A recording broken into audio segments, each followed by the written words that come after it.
아멘. 할렐루야. 예, 연휴 기간에도 예배의 자리를 찾으신 우리 모든 성도님들, 오늘 하나님께서 말씀을 통해 은혜를 주시기를 간절히 기도합니다.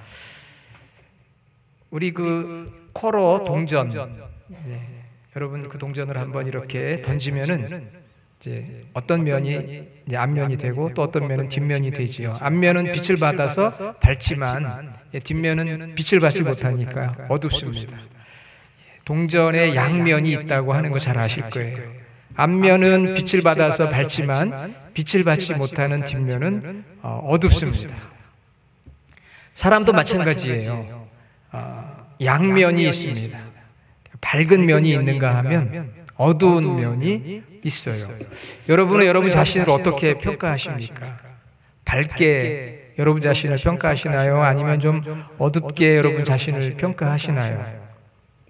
나는 그래도 괜찮은 사람이지 이렇게 생각하십니까? 아니면 난 별로야 이렇게 생각하십니까?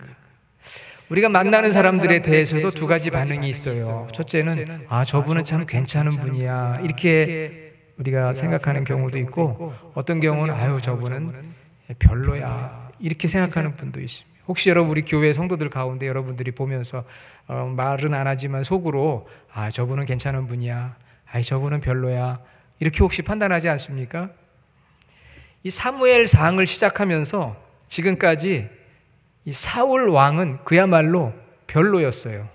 왜냐하면은 하나님 앞에 온전한 순종이 없었고, 이스라엘을 블레셋으로부터 구원해낸 다윗을 시기하고 질투하고 핍박하고 죽이려고 했기 때문에 어두운 면만 자꾸 부각이 됐습니다.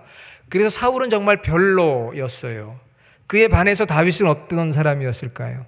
다윗은 굉장히 괜찮은 사람이었어요. 괜찮은 사람. 세상 두려워하지 않고 정말 하나님 신뢰하고 믿음과 용기로 사람들에게 인기와 존경을 받는 그야말로 괜찮은 사람. 사울은 별로고 다윗은 괜찮은 사람이었습니다.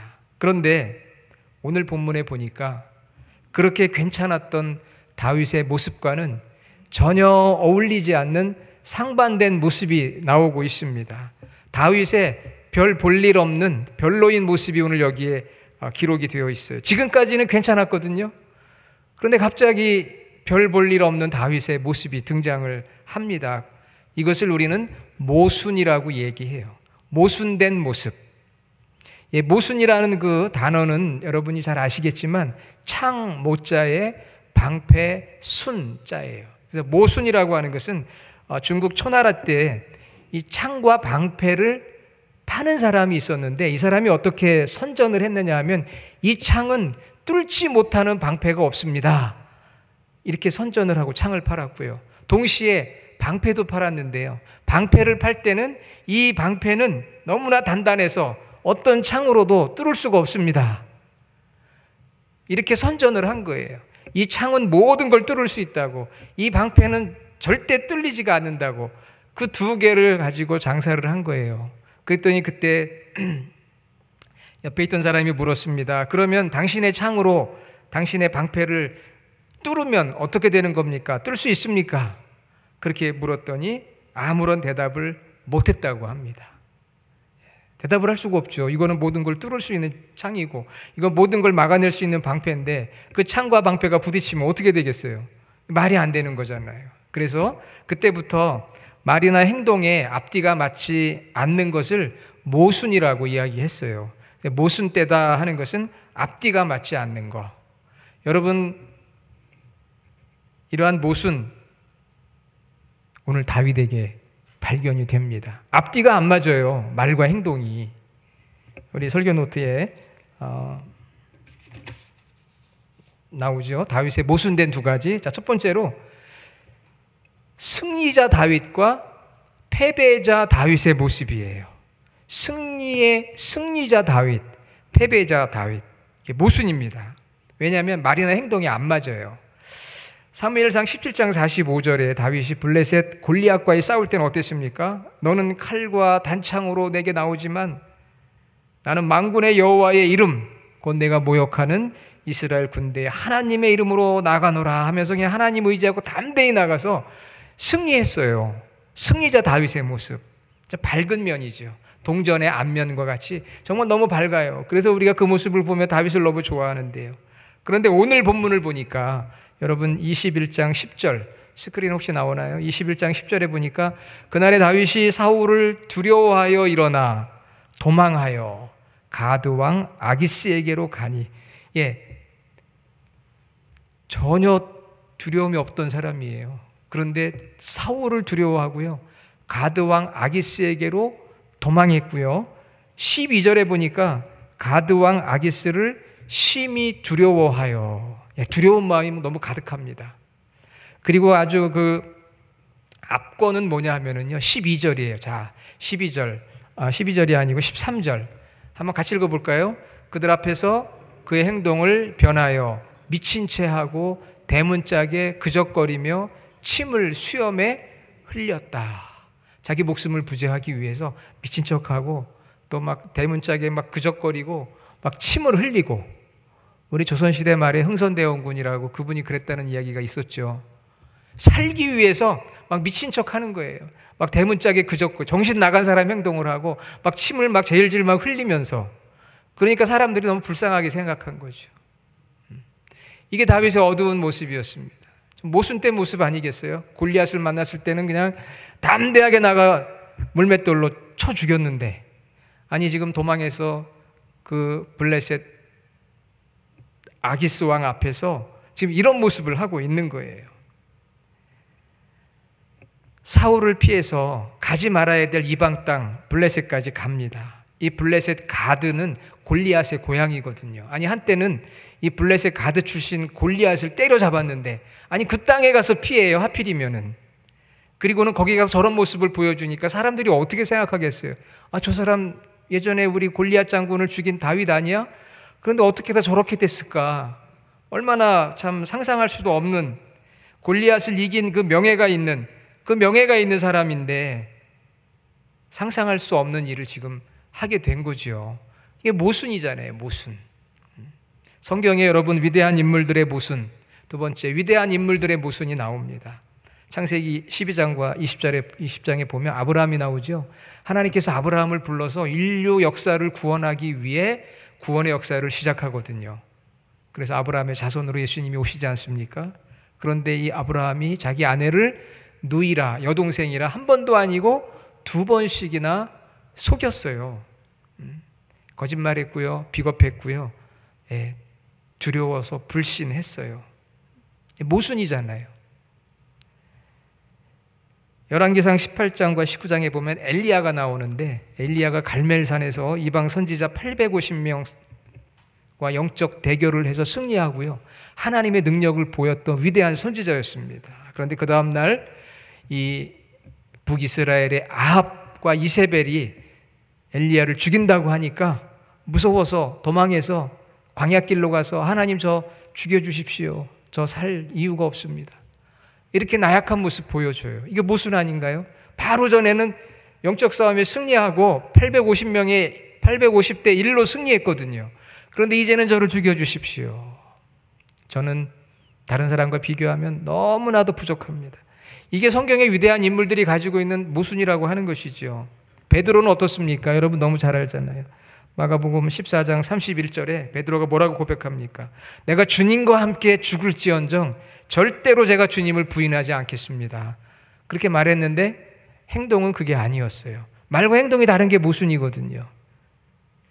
72절에 보면 72절까지 내용을 보면은 마지막에 3번 부인할 때는요, 예수님을 막 저주까지 했어요. 그리고 나는 저 예수를 모른다. 얼마나 비겁했습니까?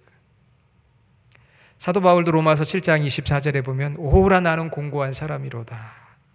사도 바울도 늘 그 마음속에 선을 행하고자 하는 그 의지와 또 죄의 그 뿌리 깊은 본성 때문에 오는 괴로움이 있어서 오호라 나는 공고한 사람이로다. 사람들 앞에서는 하나님의 말씀을 전하고 순교하기까지 복음을 전하고 하지만 그 심령 속에는 죄의 문제로 근심하고 탄식하는 그 바울의 모습, 그래서 그는 하나님의 은혜를 늘 사모했던 거거든요.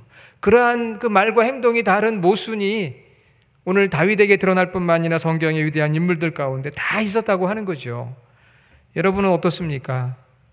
믿음의 밝은 면도 있지만 믿음의 어두운 면도 있잖아요. 이렇게 예배하고 하나님 찬양할 때 할렐루야 그렇게 하다가도 예배당 문 열고 나가서 어려움이 찾아오면 아이고 하나님 저를 죽여주십시오. 말과 행동, 모순 덩어리인 게 바로 우리 인간의 모습인 거지요. 내면의 빛과 어둠을 같이 가지고 있습니다. 우리 그 사이에서 정말 살아가고 있어요. 여러분이 잘 아는 최후의 만찬, 최후의 만찬 레오나르도 다빈치가 그렸지요. 여러분 그 내용 자세히 아마 그림을 보질 않아서 모르지만 그 최후의 만찬에는 그 비밀이 숨겨져 있는데요. 그 비밀이 무엇이냐 하면 거기에 나오는 예수님과 가룟 유다의 모델이 같은 사람이라는 사실입니다. 이 다빈치가 예수님의 그 모델을 찾기 위해서 어떻게 예수님의 얼굴을 그려야 되나 그는 성전에서 기도를 드렸습니다. 그때 성가대에서 찬양하는 한 청년의 아름다운 모습을 보았어요. 아, 저게 바로 예수님의 모습이겠구나. 그래서 그를 모델로 예수님의 얼굴을 그렸다고 합니다. 여러분 오늘 찬양팀 찬양대 다 예수님의 얼굴로 찬양하고 찬양하셨죠? 앞에 앉아있는 분들이 보면 저 권사님, 저 집사님은 정말 예수님 같아. 걱정 근심도 없을 것 같고 그렇게 보지 않습니까 여러분? 가룟 유다의 얼굴은 누구를 보고 그려야 되나 찾았습니다. 그런데 어느 술집에서 만취한 청년을 보게 되었는데요. 그의 눈에는 살기가 흐르고 표정에는 탐욕이 넘쳐 보였습니다. 저 사람이야말로 유다의 모델로 적합하구나. 그래서 다가가서 그에게 모델이 되어주겠느냐고, 가룟 유다의 모델이 되어주겠냐고. 그때 이 청년이 이야기합니다. 화가님, 바로 제가 예수님의 모델이었습니다. 한 사람에게서 예수님의 얼굴과 가룟 유다의 얼굴 양면성이 등장한 것이죠. 예수님의 모습처럼 천사처럼 보일 때도 있지만 가룟 유다처럼 사탄처럼 보일 때도 있어요. 그래서 누구나에게 다 이런 양면성, 모순이 있습니다. 그래서 저와 여러분들이 한 면만 보고 판단할 수 없는 거예요. 밝은 면을 가지고 있는 다윗에게 어두운 면이 등장한다면 여러분 다윗을 무엇이라고 이야기하겠어요? 블레셋 골리앗을 때려 눕힌 위대한 용감한 장군이다. 아니거든요. 이 블레셋 가드에 있는 아기스 왕 앞에서 침을 흘리고 미친 척을 하고 대문짝에 그적거리는 그 사람을 생각하면 그런 인물이 아니에요. 앞으로 이제 사무엘 상하에 넘어가면 그런 이야기들 많이 등장합니다. 어두운 면만 가지고 있는 사람처럼 보이지만 또 밝은 면도 있어요. 양면성, 모순, 이게 우리 인간이 가지고 있는 모습입니다. 그래서 여러분 사람에게 실망할 필요가 없는 거예요. 왜? 밝은 면도 있고 어두운 면도 있고 양면성이 있기 때문에 밝은 면만 보다가 어두운 면이 등장했을 때 어떻게 교인이 그럴 수가 있어? 실망했어. 그럴 이유가 없는 것은 우리는 다 모순 덩어리라고 하는 것입니다. 교회도 마찬가지입니다. 교회도 항상 밝은 면만 있는 게 아니에요. 어두운 면도 있어요. 교회는 사랑의 공동체지만 때로 갈등하고 분열하고 치열하게 싸우기도 해요. 그런 양면성이 있다는 것을 우리가 이해할 수 있을 때 진정으로 교회를 이해하고 사랑하게 되는 것이지요. 한쪽 면만 보고 난 밝은 면만 보고 교회를 사랑할 거야. 그 어두운 면이 튀어나올 때는 어떡하겠습니까? 양면을 이해할 수 있는 성숙한 신앙인, 인간과 성도의 양면성을 이해할 수 있는 성숙한 성도가 되어야만 누구를 봐도 우리가 그 사람 때문에 실망하지 않게 된다고 하는 사실입니다. 우리 성도들에게 어두운 면이 있어요. 그런데요, 오늘 3절에 보면 모순의 하고 이렇게 표시가 되어 있는데 거기는 뭘까요? 모순의 은혜입니다. 모순의 은혜.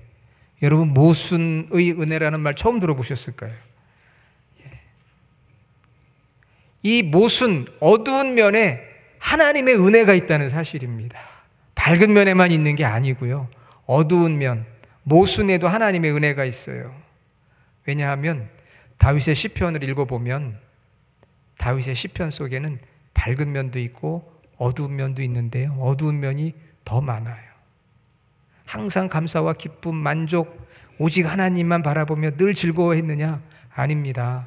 다윗의 시편을 읽어보면 그런 것도 있지만 본인이 염려하고 두려워하고 도망다니며 하나님의 침묵을 괴로워하며 애통해하고 탄원하는 우리와 똑같은 그런 모습을 다윗이 보여주고 있어요. 그런데 그런 모순에 하나님의 은혜가 임했기 때문에 시편도 기록할 수 있었습니다. 모순의 은혜. 오늘 본문 22장 1절로 2절에 보면 하나님께서 다윗을 아둘람 굴로 보냅니다. 미친 척하며 구사일생으로 탈출한 다윗은 베들레헴 근처에 있는 아둘람 굴로 은신처를 옮기는데요, 이때 어떤 일이 벌어지느냐 하면은 2절에 환난당한 모든 자, 빚진 모든 자, 마음이 원통한 자가 다 그들에게 모였어요. 이 사람들이 왜 다윗에게 모였을까요? 환난당하고 마음이 원통하고 빚진 자들이 왜 다윗에게 모였을까요? 이런 사람들 다 어두운 사람들 아닙니까? 환난당한 자, 빚진 자, 마음이 원통한 자들, 무슨 밝은 모습이 그들에게 있었겠어요? 어두운 면만 있는 거죠. 세상 원망하고 살 필요가 없는 그러한 사람들이었는데 그들이 갈 데가 없어요. 어디로 갔습니까? 다윗에게로 갔어요. 왜? 다윗에게 있는 어두운 면, 그것을 보았기 때문입니다. 항상 밝고 즐거운 사람이 아니고요, 어둡고 힘들고 쫓겨나서 미친 척하고 있는 다윗을 찾아갔습니다. 왜? 환난당한 자, 빚진 자, 마음이 원통한 자들도 지금 미친 듯이 살아가고 있기 때문에 같은 동병상련을 느껴서 다윗을 찾아갔습니다. 그것이 바로 모순의 은혜라고 하는 것이죠. 사람들이 찾아온다고 다 리더가 될 수 있는 게 아닙니다. 그들의 모순된 모습을 이해할 수 있고 받아줄 수 있고 비난하지 않고 정죄하지 않을 수 있는 사람이 리더가 될 수 있는 거예요. 그런데 만일 환난당하고 빚지고 마음이 원통한 자가 그런 거 한 번도 겪어보지 못한 지도자를 찾아가서 위로를 받을 수 있을까요? 이해할 수 없는데 왜 그렇게 했느냐고 책망만 하는데 어떻게 그 사람을 찾아갈 수가 있겠어요? 나의 어두운 면보다 더 깊은 어두운 면을 체험했던 다윗을 찾아갈 수밖에 없었던 것은 그가 가지고 있는 어두움, 현재의 고난. 그래서 400명이나 되는 사람들이 모였습니다. 2절에 보니까 400명 되었더라. 그 중에서 다윗이 우두머리가 되었다. 하나님께서는 다윗의 이 어두운 이 모순을 활용하셔서 모순 덩어리인 사람들의 지도자가 되게 하신 거예요. 그것이 바로 모순의 은혜였습니다. 내가 미친 척 할 수밖에 없었던 상황을 경험한 거예요. 골리앗을 죽일 때는 그런 경험이 없었잖아요. 그런데 자기가 미친 척하며 생명을 구해보니까 사람들에게 이렇게 미친 일이 생기는구나.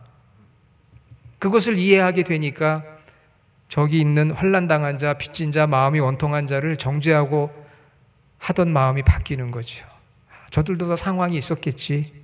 긍휼히 여기는 마음이 드는 거예요. 그들이 찾아왔을 때 그들을 받아주는 지도자가 되어서 위대한 그 이스라엘의 왕이 될 수 있었습니다. 하나님은 우리의 모순 덩어리를 정죄하는 것이 아니라 그것들을 활용해서 우리로 하여금 하나님의 사람으로 더 큰 그릇이 되게 하시고 여러분을 통해서 같은 모순 덩어리인 사람들을 이해하게 하시고 위로하게 하시고 그들을 심지어는 전도하게 하시기도 합니다. 저도 예전에 교회에서 어려운 일 당하기 전에는요, 목사님들이 뭐 교회 목회하다 어려운 일 당했다고 하면은 그랬어요. 어떻게 목회를 하길래 어려운 일을 당해? 저도 그렇게 생각한 적이 있었어요.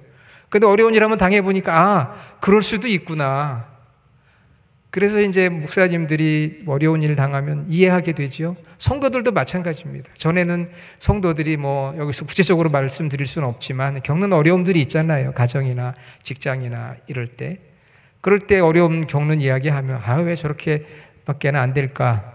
라고 생각했지만 이런저런 삶의 경험과 성도들을 만나면서 그럴 수 있지. 어두운 면이 있을 수 있지. 모순된 말과 행동도 할 수 있지. 그렇게 이제 이해하게 되는 거죠. 그게 바로 모순에 주시는 하나님의 은혜예요. 그래서 저희들은 이 양면성을 솔직하게 인정을 해야 돼요. 나는 밝은 면만 있다가 아니고 나에게도 어두운 면이 있다.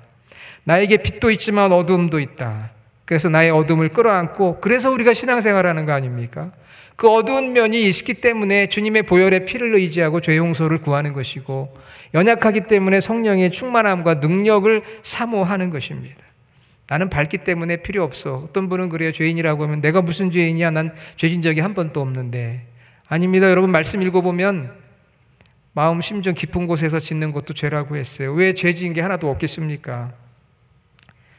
그래서 예수님의 보혈을 날마다 더 의지하게 되고요. 모순 덩어리이기 때문에 성령의 능력을 더 의지하게 됩니다. 그리고 나에게도 어두운 모습이 있는 것처럼 다른 사람에게도 그런 모습이 있기를 알기에 쉽게 비난하고 정죄하고 판단하지 않게 되는 것이고요. 부족하기에 다른 사람을 더 나보다 높게 여기는 겸손함, 부족하기 때문에 내가 넘어질 수 있다는 걸 알기 때문에 영적으로 깨어 있으려고 애쓰는 것이죠. 그래서 하나님은 이 모순을 통해서 우리에게 은혜를 주시고 밝은 면과 어두운 면을 통해서 우리를 온전하게 만들어 가십니다. 성숙하게 해요. 성숙하게 되어져도 또 어두운 면이 거기 등장하게 돼요. 그 하나님은 또 그것을 은혜를 주셔서 우리로 하여금 더 성숙하게 주님의 모습을 닮아가도록 해 주십니다. 그래서 다윗은 시편 34편 8절에 이 사건을 두고 하나님 앞에 기록한 시편이 나오는데요. 시편 34편 8절에 이런 고백해요. 여호와의 선하심을 맛보아. 그런 모든 과정을 통해서도 하나님의 선하심을 맛보았다는 거예요. 아니, 여러분, 미친 척하고 대문에 막 이렇게 자기를 막 그적거리고 침을 막 흘리고 그런데 무슨 하나님의 선하심이 있어요? 골리앗을 때려 눕혀야 선하심이 있는 거지. 그런데 그때 다윗은 고백합니다. 하나님의 선하심이 있었다. God is good. 왜? 그런 사람들 찾아와서 품어주고 그들의 리더가 되고 이스라엘 최고의 지도자가 될 수 있는 기회를 얻을 수 있었기 때문에 생각해 보니 하나님의 은혜였구나. 하나님의 선하심이었구나. 그래서 여러분, 우리가 사람을 볼 때 저 사람은 괜찮아, 저 사람은 별로야 이렇게만 판단하지 마시고요. 다윗도 그랬고 성경의 인물들도 그랬고 나 자신도 그러니 밝은 면과 어두운 면이 있으니 우리가 함께 하나님 의지하고 서로를 챙기며 그 모순 위에 베풀어 주신 하나님의 은혜를 사모하며 더 많이 이해하고 더 많이 위로하고 더 많이 전도해야 되겠구나. 그렇게 하나님의 은혜를 구할 수 있는 그런 우리 교회 또 여러분의 성도의 삶이 되기를 간절히 주의 이름으로 축원합니다.